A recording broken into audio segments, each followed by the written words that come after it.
Okay, so I'm here with David Allen, famous time management guru, time management genius of the 21st century, author of 3 books, Getting Things Done, and the other ones with very long titles, I'm sorry.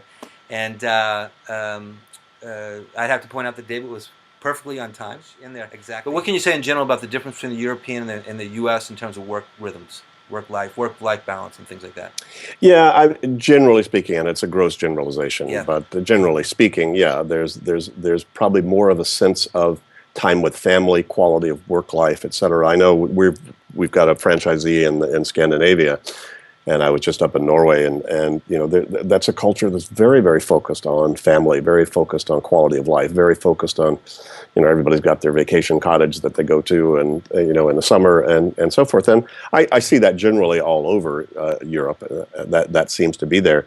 I have to say, however, a lot of the Europeans are starting to catch the American bug, and you know, find out because they're dealing with global companies and everybody else is cranking away and they're not. And if they want to keep up, you know, sometimes that's just the name of the game. I'm not saying right or wrong about that. If you love what you're doing, who cares? Right.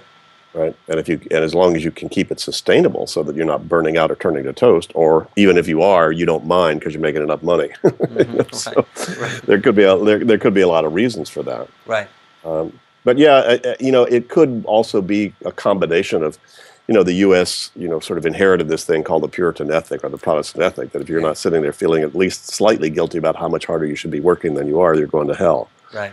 So that was like built into the culture. Mm-hmm. Now that's also true. I mean, I'm in the Netherlands. Come on, the Calvinistic, you know, DNA of the Netherlands is also there in that way too.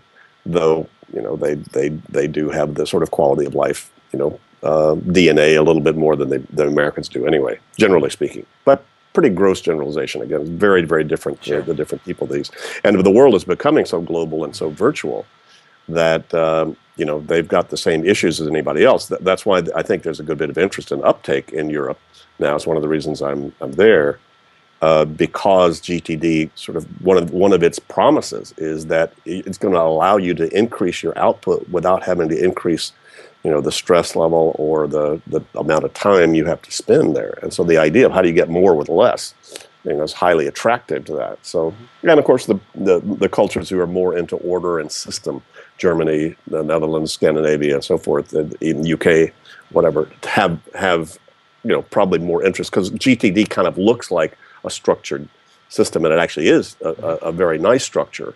I think a lot of people misunderstand it, that it's not just about creating structure, it's really about creating freedom.